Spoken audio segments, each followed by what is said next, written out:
como eu já antecipei em off, o Ronald Stresser sou eu, mas deixando a piada de lado, eu sou filho do jornalista Derbal Stresser, da senhora Mercedes Sanson Stresser, e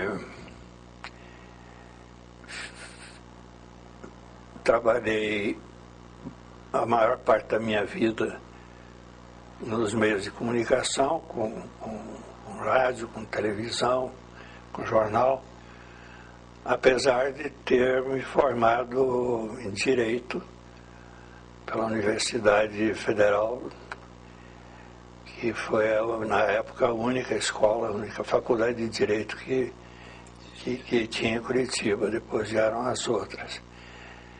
Pouco antes disso, eu fiz meus cursos elementares no Colégio Santa Maria, e depois o que se chamava de científico no Colégio Estadual do Paraná. Você fez Direito? Sim, mas eu optei pelo científico. Era opcional, né? E então eu fiz o científico. Te dava maior gama de conhecimentos gerais, né? O clássico era muito limitado a quem fosse fazer advocacia. Mas o meu pai já era jornalista de ofício, como dizem, de formação. Quando eu nasci, ele já tinha até o seu próprio jornal, chamava-se Correio do Paraná. Aqui em Curitiba, ficava na Rua 15 de Novembro, próximo da esquina ali onde hoje tem a Associação Comercial. Esse jornal foi fechado pelo famoso regime Vargas, a ditadura de Getúlio Vargas, porque naquela época ou falava bem ou fechava. Não tinha censura, ou falava bem ou fechava. Uma das diferenças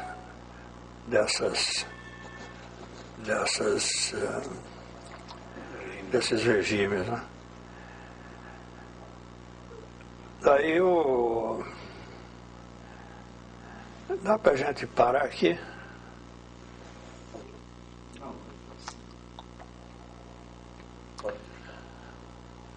Então,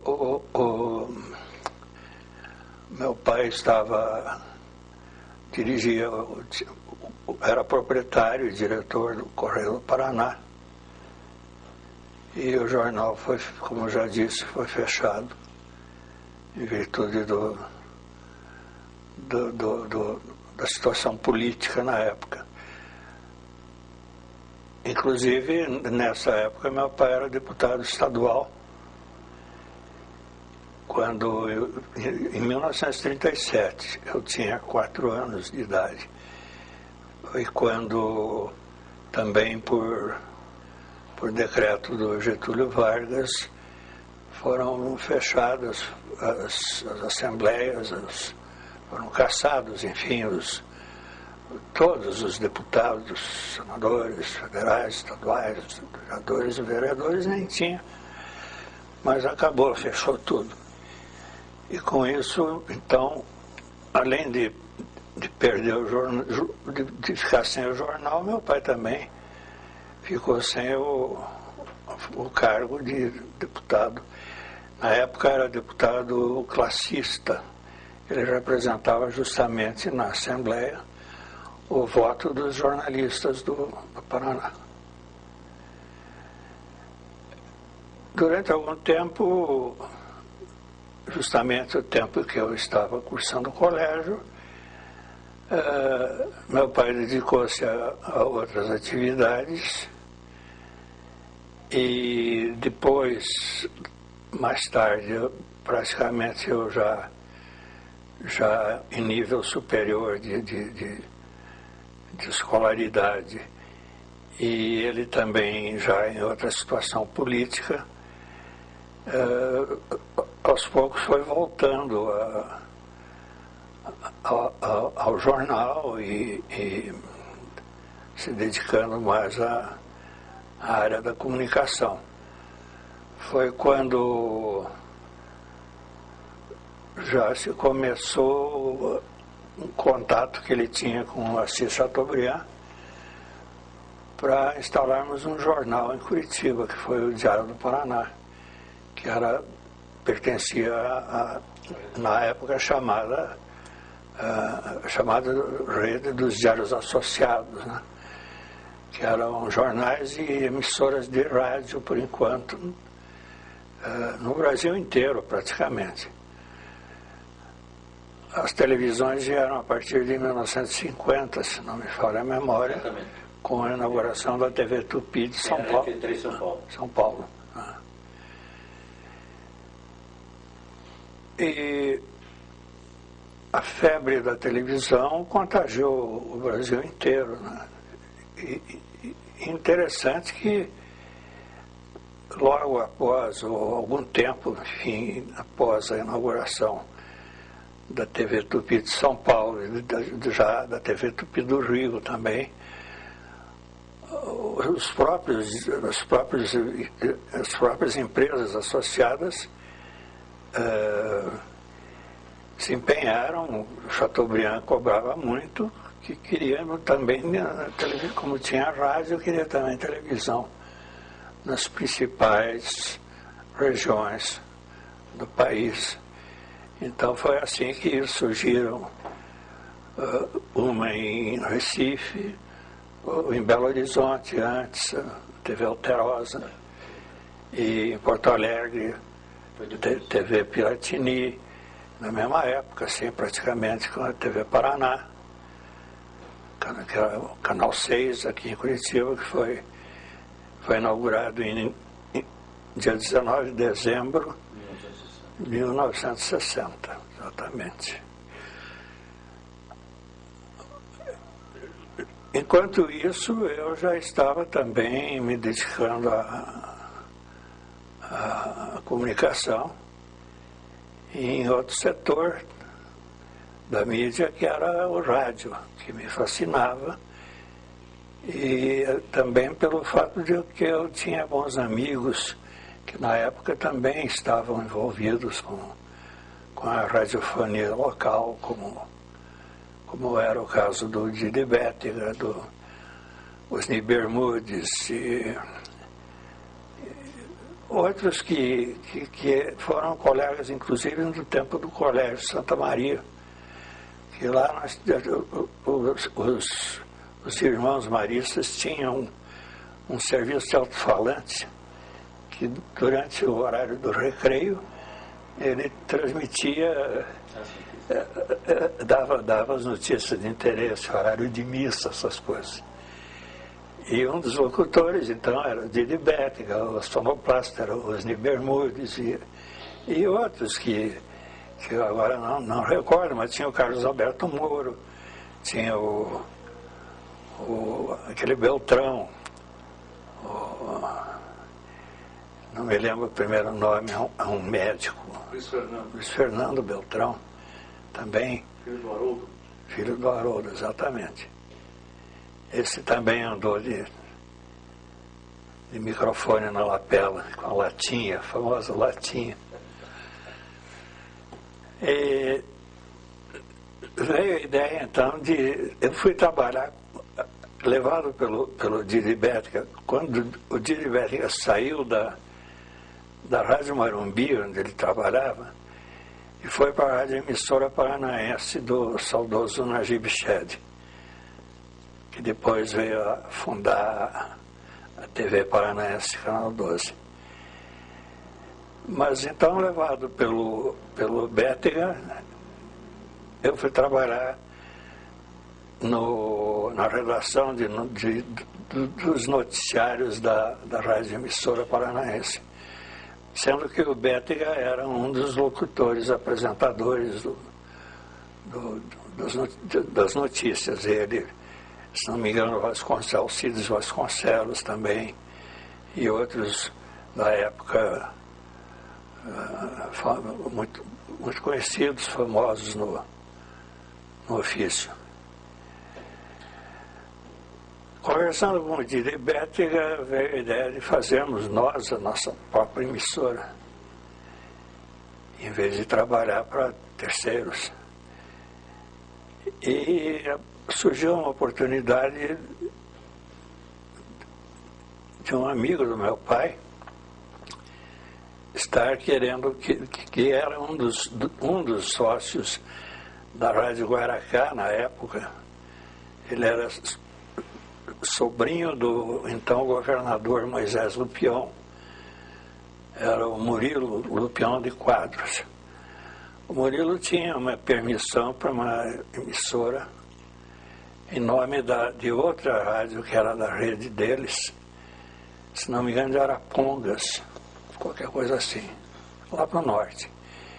Mas essa permissão, apesar de ser para aquela sociedade, ela era específica para funcionar na cidade de Colombo, no município de Colombo, que foi onde nós instalamos, após as negociações concluídas, nós assumimos então essa permissão, não era concessão, era uma permissão por ser uma emissora de baixa potência. As concessões, se não me engano, passavam a vigorar após os 10 quilowatts, os 5 quilowatts, uma coisa assim. Até então, o governo dava uma permissão a título precário, que era controlado pelo logo depois extinto, não, era CTR, Comissão Técnica de Rádio. Bom, começamos a mexer com a coisa, constituir sociedade. Chegou a um ponto que eu acabei ficando sozinho e no lugar do Bétega passou para o nosso contrato social, passou meu pai mesmo. E fomos procurar um terreno em Colombo para construir a sede, o transmissor, tudo aquilo. E conseguimos em Comodato, um terreno lá, na Estrada Velha para Ribeira. Na divisa com Curitiba. Bem na divisa. Perto do Rio Atuba, ali da ponte do Rio Atuba. Antiga estrada para São Paulo. E lá inauguramos a rádio, os estúdios, diga-se de passagem, também funcionavam no mesmo local com o transmissor. E no início, o pessoal que trabalhava, que moravam todos em Curitiba, tinham que ir para lá. Nós providenciávamos o transporte, então ia o programador, ia o operador de som, ia o locutor, ia o Kardex com os textos, com o seu Fritz Bassfeld debaixo do braço, e mais a pauta da programação. Alguns discos estavam por lá, outros iam daqui para fazer a programação musical. Ainda chegamos a pegar no início os discos de 78, mas logo depois já veio o vinil, aliás, o LP, né, que chamava. É uma programação bastante cuidada, bem elaborada, com bons profissionais. Então a rádio caminhava assim num ritmo de sucesso. A tal ponto que decidimos também, com a mudança, depois de algum tempo, conseguimos a instalação do estúdio aqui em Curitiba, E com isso, então, pensou-se em formar um elenco de radioteatro. Edifício Pugsley. Edifício Pugsley, na esquina da Monsenhor Celso com o Marechal Deodoro. Bom, tinha uma loja de couros embaixo, celas, arreios, etc. Do Pugsley, famoso curtume, né, de Curitiba. Enfim, aí realmente o que se chama hoje de Ibope, a Rádio Colombo estava como queria, estava muito bem da audiência, conquistando boas contas publicitárias de empresas muito conceituadas na época, anunciantes nacionais, tipo Colgate-Palmolive, Lever, e tantos outros, Gessi Lever, né? Mas teve um ponto importante. Coca-Cola. Teve um ponto importante para o Colombo, que naquela época você tinha que ligar estúdio ou transmissor por linha telefônica. E as linhas telefônicas de Curitiba eram uma catarata. Então foi o que aconteceu. Para manter a qualidade, vocês instalaram um transmissor FM, que foi o Link. E isso permitia a melhor qualidade de som, que gerou esse slogan. E para isso precisava-se de uma permissão também, porque era uma emissora de FM. Não era como hoje, que é em som estereofônico, isso tudo, mas a qualidade de som do FM na época já era bastante superior, porque não sofria as interferências da onda média de baixa potência, principalmente, né? Tanto que um dos slogans da Rádio Colombo era o melhor som. O máximo de prazer para o... Esse melhor som, eu já tinha ouvido isso em São Paulo, na Rádio Cultura de São Paulo também. Eu acho que eles foram pioneiros no melhor som. Mas como a gente estava em outra província, não se constituiu em plágio, apenas aquela velha história de que você pode copiar o que é bom, né? A Colombo foi indo bem, então, dentro dessa... Mas eu passei a me interessar mais pela televisão, de um certo tempo, porque nós entramos em tudo. Entramos no futebol, no turf, que, aliás, era o nosso amigo Luiz Renato Ribas, quem assumia as transmissões e os noticiários da modalidade, porque o turf era, como até hoje eu não sei, mas na época era considerado assim uma atividade. Essa do esporte é meio discutível, né? Porque tem gente que acha que quem praticava o esporte era o cavalo, né? Mas era uma modalidade, enfim, interessante. Hoje não se pode falar isso, porque você vê que o hipismo já é um esporte olímpico já há algum tempo. Então, e não é o cavalo que leva a medalha, né? Outro ponto forte foi o radioteatro que você começou a falar. Pois é, o radioteatro nós conseguimos reunir assim, um elenco melhor mesmo, né, de Curitiba.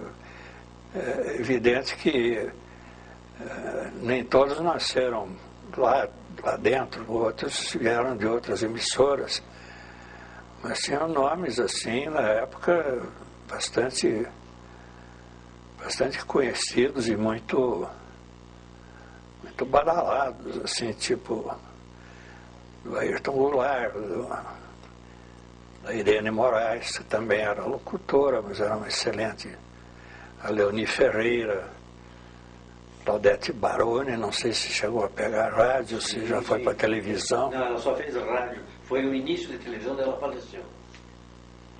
Mas ela não chegou a fazer o direito de nascer foi aquele período. na televisão. depois faleceu. Naquela mesma época, na rádio, tinha o Ari Fontoura, Maurício Távora.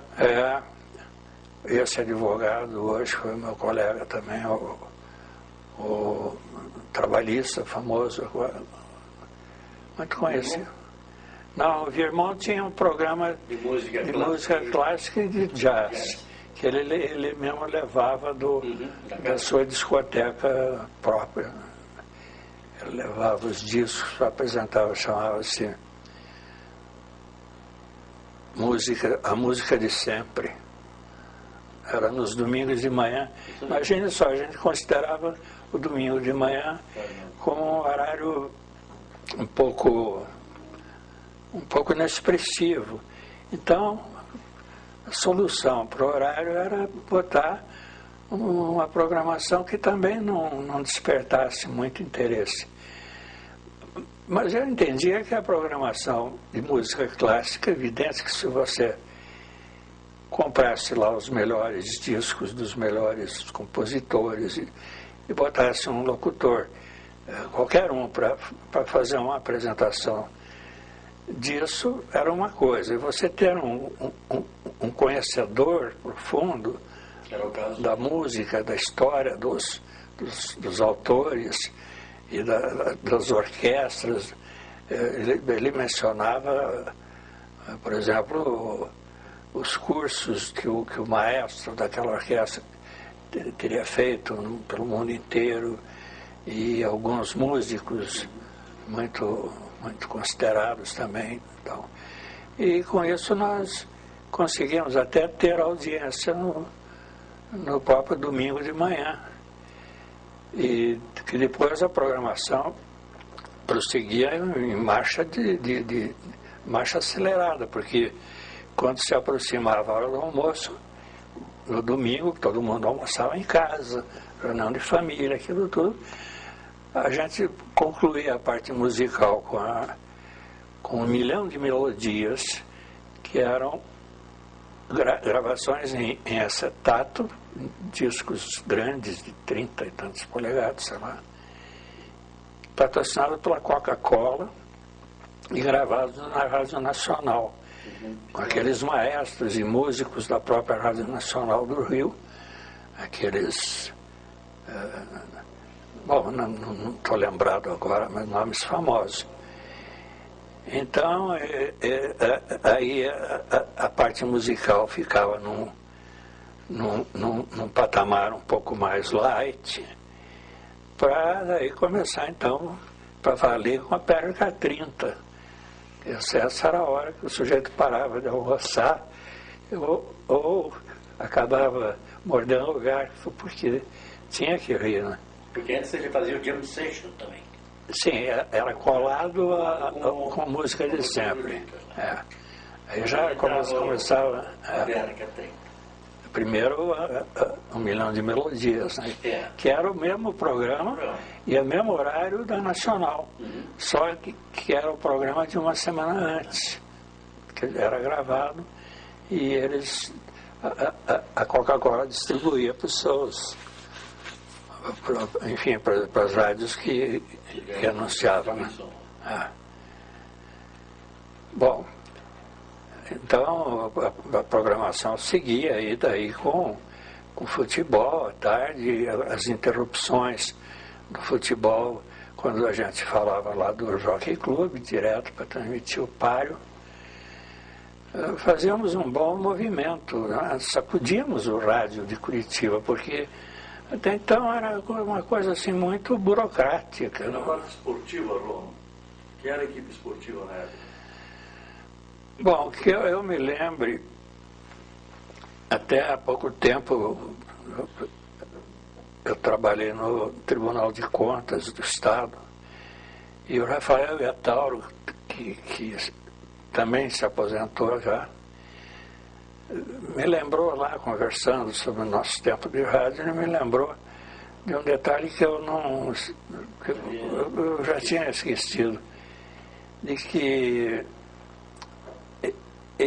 o primeiro emprego dele, quando veio de União da Vitória, se não me engano, foi no futebol da Rádio Colombo.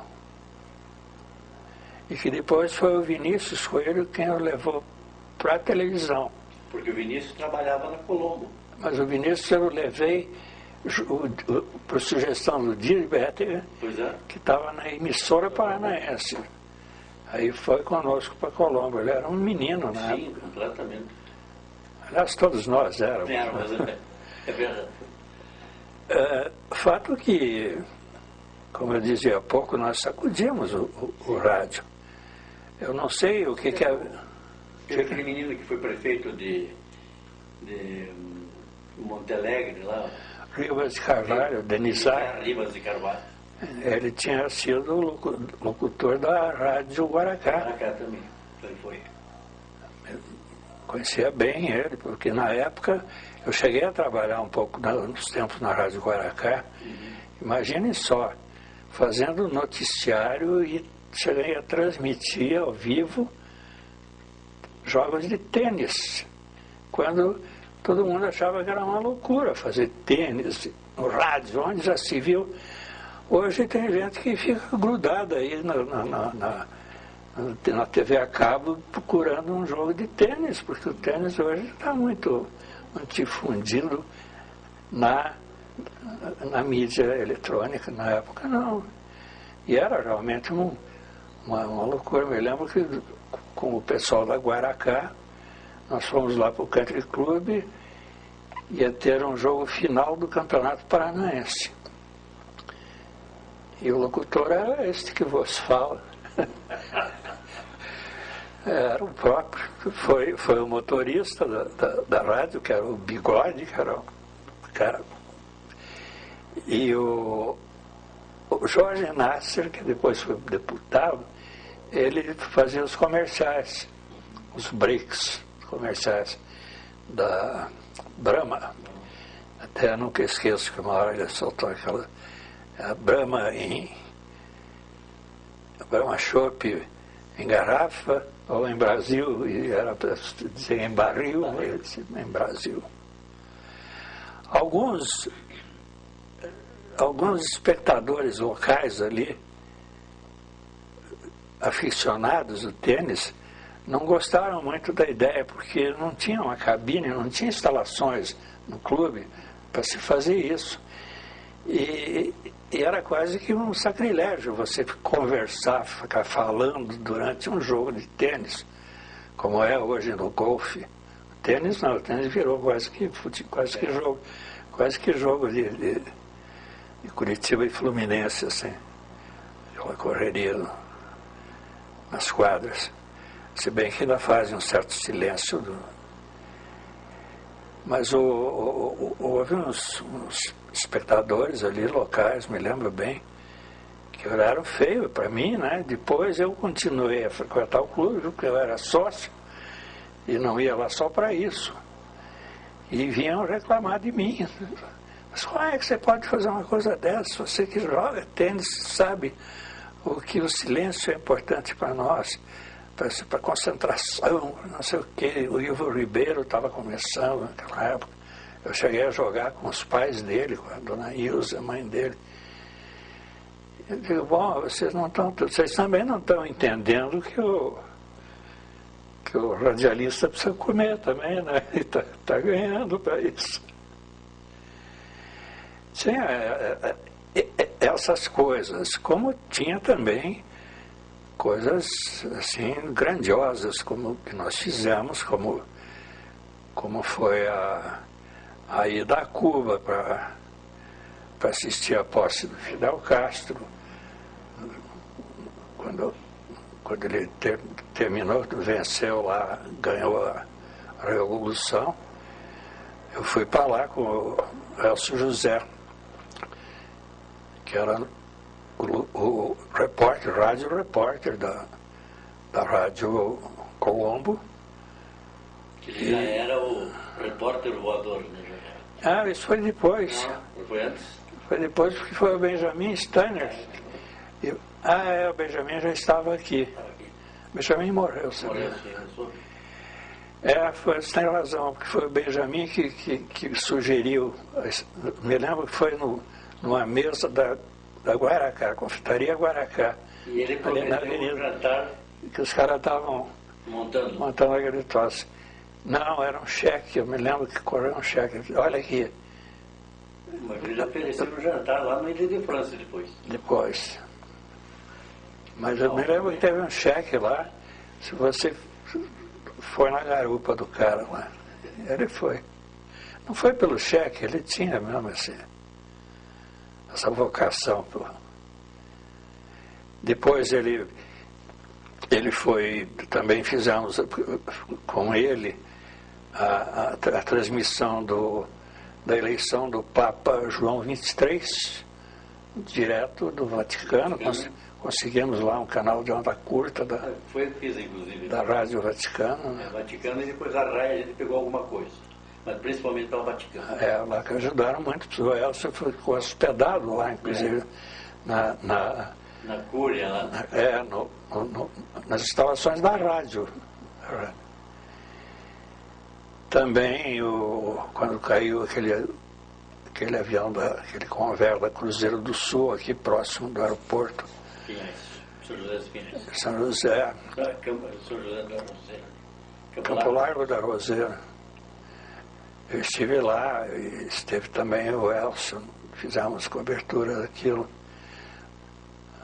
Foi um grande acontecimento, porque só ali morreram o governador do estado de Santa Catarina, Jorge Lacerda, um ex-governador e ex-presidente da República, o Nereu Ramos, deputado federal de Santa Catarina, Leoberto Leal, e muitas outras pessoas gradas.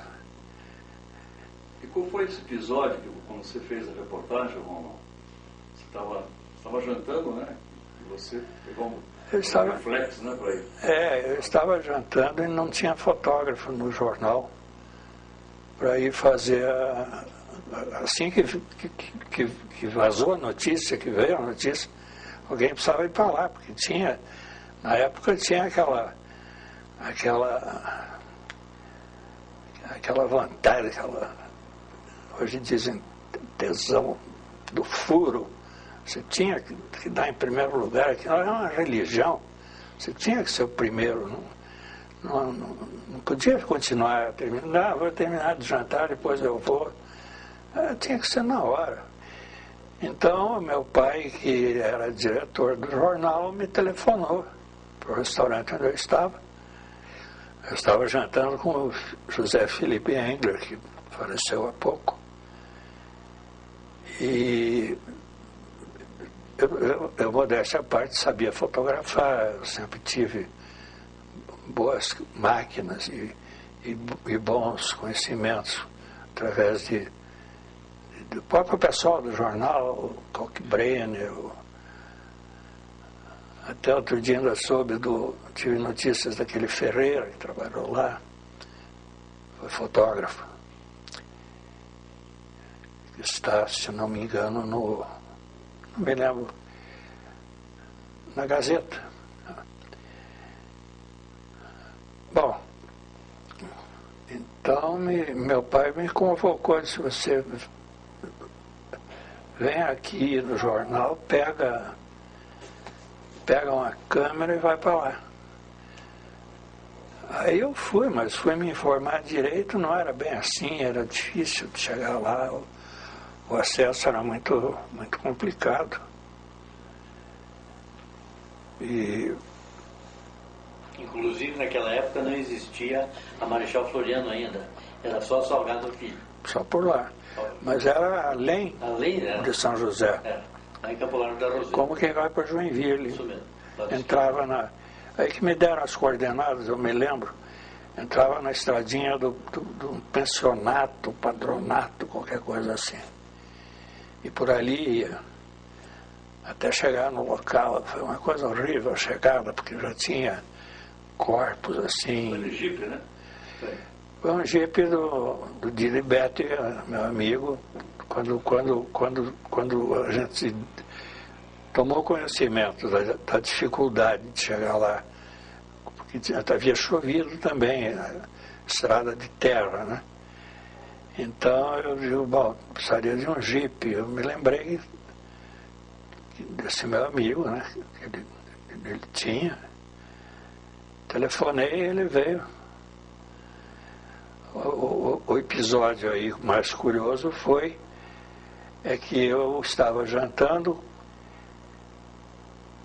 e como naquela época usava-se esses restaurantes, certos restaurantes aí, a gente usava terno e gravata.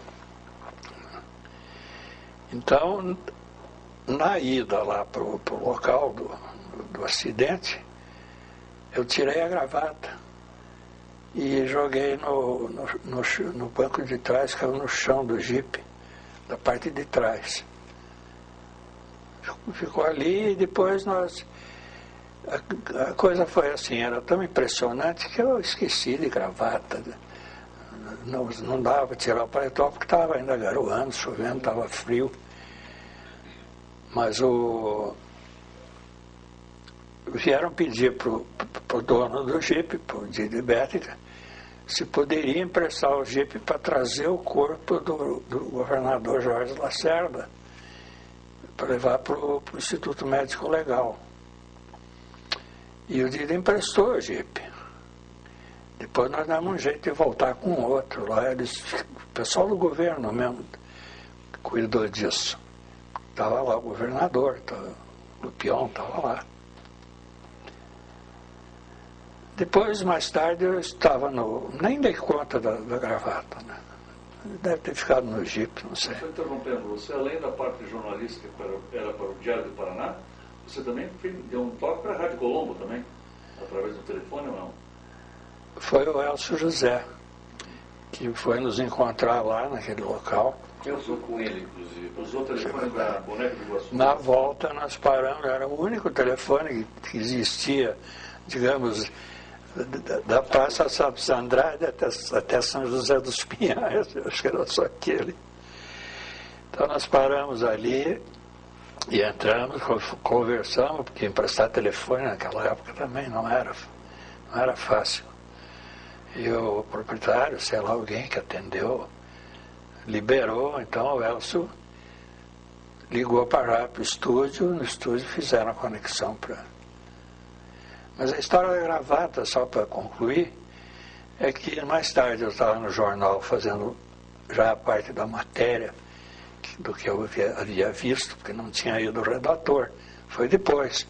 Mas o que eu vi eu já estava começando, né? Aí chegou um dos meus colegas lá do jornal, não me lembro qual, com a gravata na mão, que era a minha gravata. E ele todo feliz, achando que era um troféu. Olha aqui, fiquei com a gravata do governador Jorge Lacerda. Estava no chão do jipe que veio o corpo dele. Eu disse, peraí, essa gravata é minha. Dentro de toda a tragédia sempre tem assim o aspecto jocoso, né?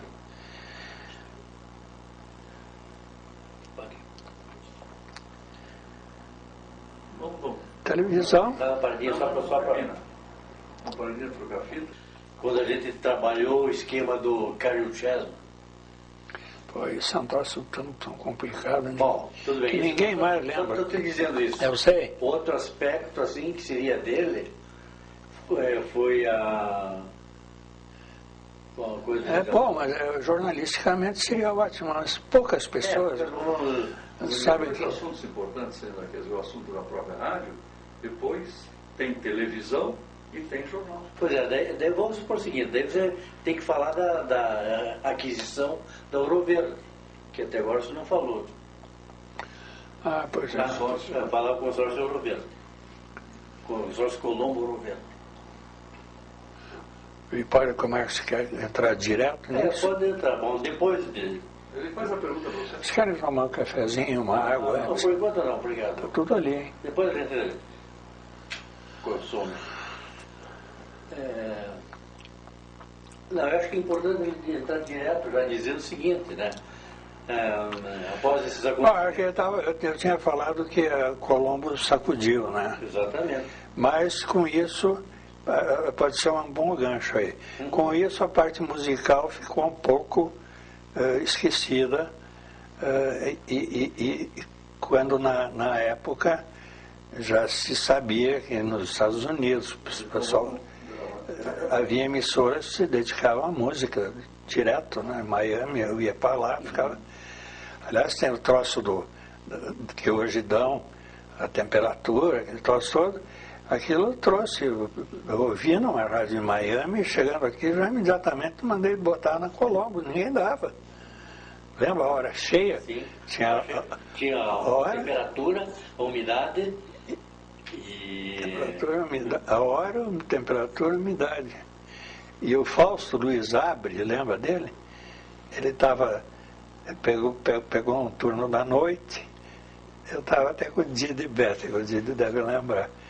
Eu estava dentro do carro do Didi, ouvindo a Colombo, aí dá a musiquinha lá da hora cheia, e o Fausto, aquele vozeirão dele, assim, postado, né? Tipo no Noel, que o Deus o tenha. Ele, Curitiba, 21 horas, temperatura, umidade do ar, tanta temperatura, ele botou lá, me lembro, digamos, 15 graus à sombra. Pô, à noite, 15 graus à sombra. O Didi tirou um baita sarro, né? Pô. Mas são coisas assim que a gente pegava mesmo e copiava e que as outras não tinham, não faziam. Quer dizer, o Najib, eu encontrei com ele uma vez em Nova York. Ele não ia lá ouvir rádio, ele ia comprar, fazer compra. Então ele não sabia o que estava acontecendo se ouvisse. Eu estava dentro no quarto do hotel, estava no carro, onde eu estivesse, estava ouvindo rádio, para ver o que tinha de novo. E procurar ver o que dava para trazer, adaptar. Televisão é a mesma coisa, né? Aí sim, mais equipamento. Eu me lembro quando eu trouxe aquela Auricon, lembra? Uhum. Primeira câmera, aí sim, pioneiro, não tinha videotape, gravava em celuloide, áudio e vídeo. Um áudio vagabundo, um microfonezinho. Bem muito duro. Uma maleta, né? Pesada. Só os neobanos sabiam lidar com aquilo. Mas aí teve o fato Rádio Ouro Verde, Radiodifusora Ouro Verde. Então, começamos. Conforme eu dizia, então, a Colombo foi uma emissora que, modéstia à parte, na época, sacudiu a radiofonia paranaense. E sacudiu para valer, porque estava entrando em todas as áreas.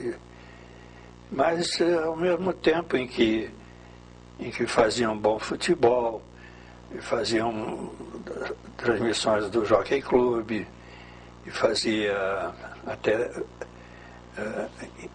radioteatro de primeiríssima qualidade. Mas com isso a gente estava observando que faltava ainda em Curitiba uma emissora dedicada à música popular, porém não a música popular essa que fica tocando o tempo todo a mesma coisa. Era uma programação bem selecionada, precisava alguém também que fosse bom na coisa. Vamos falar depois do Jair Brito, que foi quem enfrentou essa parada.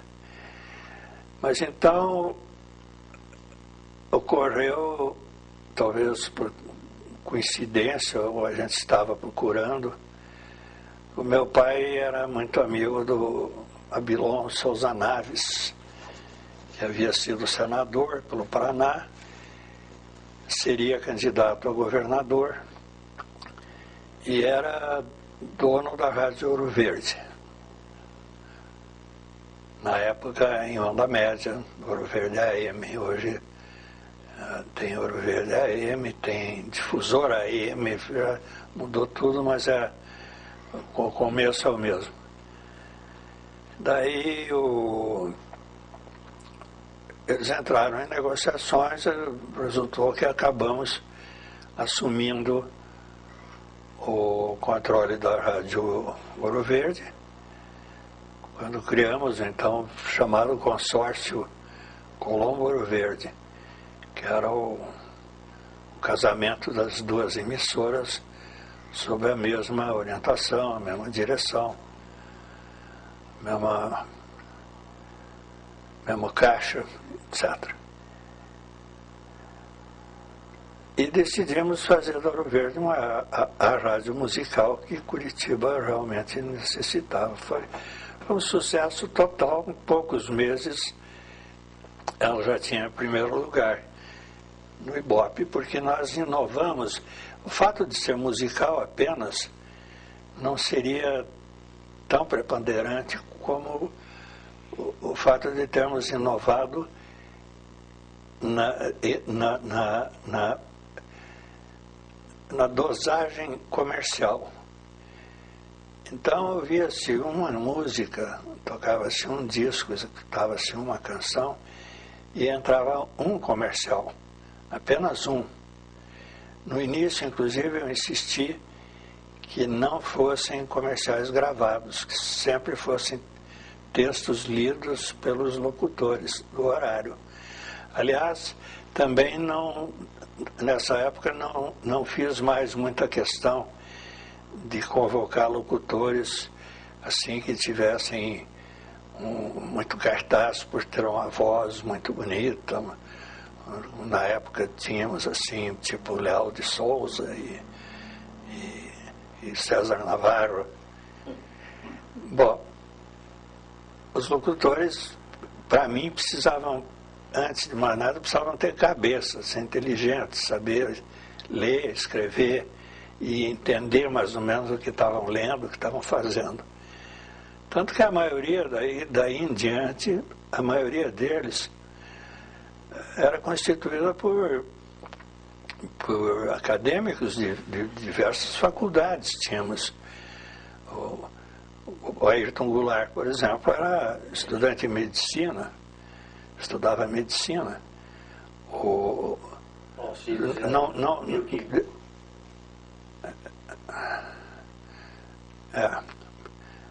Bom,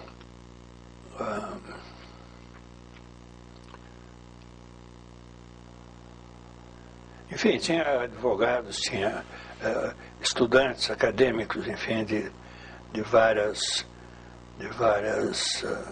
correntes, enfim. E isso foi muito útil para evitar certos disparates que a gente estava habituado a ouvir. Volta e meia pareciam umas pérolas não muito musicais, mas faziam parte do show. A Ouro Verde assim conquistou então uma bela posição em audiência. Isso estava rendendo um bom faturamento, excelente faturamento comercial. E como eu sempre tive na cabeça isso, usava o dinheiro arrecadado por essas empresas em benefício delas próprias. Tirava o necessário para mim, para minha subsistência. Meu pai não cobrava nada e a aplicação era lá mesmo. Então, se a gente pudesse, comprava um transmissor novo, ou eu fazia uma viagem para fora, para os Estados Unidos, de preferência, para ver qualquer novidade, ouvir, comprar. Até discos eu trouxe. Aliás, a Ouro Verde, quando passou a fase musical, a primeira coisa que fizemos foi delegar ao Jair Brito a missão de ir a São Paulo com um bom uma boa provisão de caixa. E lá ele percorreu as gravadoras que ele mais conhecia, ele tinha lá seus contatos, e comprou diretamente uma coleção bastante grande de long plays na época, de discos, para formar a nossa primeira discoteca, que era dirigida por ele, cuidada por ele. E afinal ele demonstrou assim uma vocação muito acentuada na atividade, que eu, quando resolvi me dedicar mais à televisão, passei a direção geral da rádio da Ouro Verde para o Jair Brito, foi ele o diretor. Tive muita sorte com ele, depois inclusive ele assumiu também a Rádio Colombo, trouxe um programa que era um líder de audiência e uma novidade no Rádio do Paraná, que foi o Varig, a Dona da Noite. Com esse programa, que era da meia-noite às 6 da manhã, a Colombo inovou, não saindo mais do ar, funcionando direto, full time, 24 horas ao dia. Já tinha começado assim, porque já no início, as demais emissoras em Curitiba, aqui, se não me engano, aqui até mais tarde, parava meia-noite. Então eu fiz a Colombo e ia até 2 horas da madrugada. E depois, então, nesse episódio, passou a ir até às 6 da madrugada, até às 6 da manhã. Não era fácil, né? Exigia sacrifício de muita gente. Isso tinha que ser bem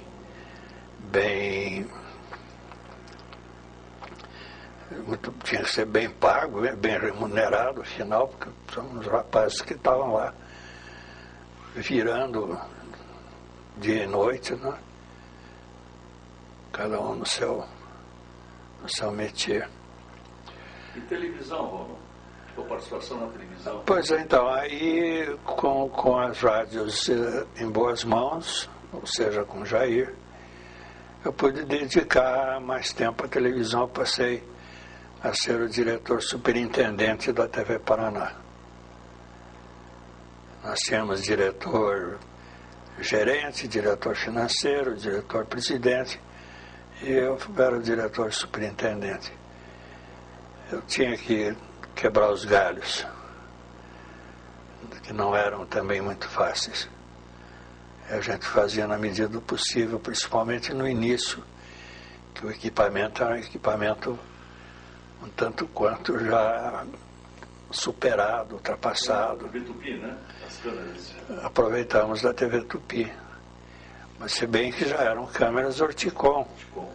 Quer dizer, já estávamos à frente da concorrência que ainda tinha as Vidicom com transmissor Maxwell, né? Nós já começamos com transmissor RCA importado. E, aliás, um excelente transmissor. Até hoje, quem o conheceu, como o professor Jackson, que eu, por sinal, soube que está em Curitiba, nem sabia. Eu soube pelo Enio lá da RPC. Enfim, todos eles sempre elogiaram muito o nosso cuidado com a qualidade da... Eram coisas que eram impossíveis. Às vezes a qualidade deixava a desejar, mas não era por vontade nossa, porque tudo a gente dependia de São Paulo, da diretoria de São Paulo. O Luiz Finzeiro, foi você que contratou? Não, o Aloysio foi meu pai eu já conhecia o Aloysio. Eu conhecia de rádio, na Guaracá. Mas o meu pai tinha assim não digo uma amizade, mas tinha assim laços mais próximos, e E foi quem convidou, e ele se deu bem na coisa. Na área artística. Na área artística, exclusivamente. E na comercial você teve o Felipe. José Felipe.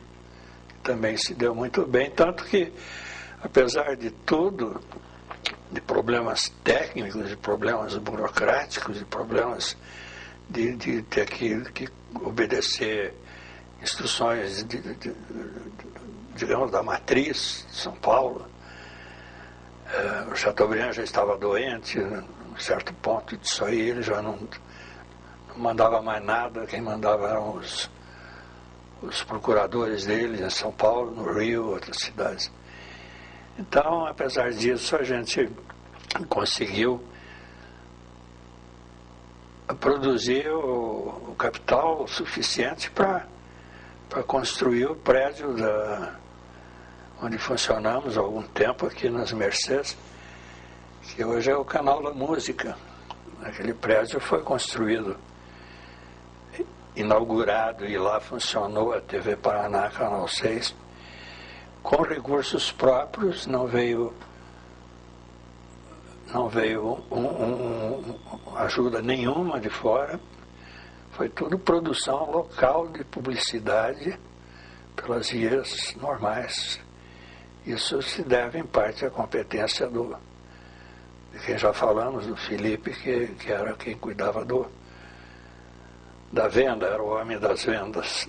Tanto que o Canal 6 aqui, a TV Paraná, com essa construção, era um dos mais primorosos estúdios que existiam na época, mesmo considerando... Não, e posso acrescentar mais uma coisa muito importante, que ela não tinha dívidas. Sim. Quando o pessoal de São Paulo veio aí para assumir, depois da morte do Chateaubriand e da morte do meu pai, eles encontraram tudo em ordem. INSS, FGTS, se já tinha, não me lembro, imposto de renda, tudo certinho, o que não era muito comum nesse tipo de negócio, principalmente na rede associada, porque, não sei, mas diziam que o Chateaubriand não gostava muito de pagar contas do governo. Ele preferia fazer acertos com os governantes. Mas isso foi suficiente, inclusive, para montarmos e inaugurarmos uma televisão em Londrina. Foi com dinheiro também produzido aqui, não veio ajuda. Compramos transmissor americano, importamos RCA. Aliás, na época compramos as câmeras Marconi aqui para Curitiba, e as que estavam aqui foram para Londrina. E tanto que aquilo lá funcionou e continua funcionando, que as instalações, segundo eu sei, continuam no mesmo local, apenas, claro, na parte de equipamento, isso tudo mudou, progrediu. E recentemente ainda perguntado por um repórter, um jornalista dessa área, o que eu achava que poderia ser o futuro de tudo isso. Eu já, uma vez que eu comecei no Rádio Galena praticamente, e depois na televisão a lenha, como diziam, e cheguei até o final, e o que eu achava que fosse acontecer daí para frente em matéria de tecnologia aplicada à mídia eletrônica. E eu falei, achei e disse, isso está gravado, e torno a repetir, que será gravado também, que eu vejo na internet a sucessão de tudo isso. Tudo isso, um dia, não vai demorar muito, vai se concentrar num negócio que hoje nós já chamamos de internet, onde você já assiste filmes de longa-metragem com uma imagem de qualidade idêntica, qual é praticamente um DVD. Dá um paradinho.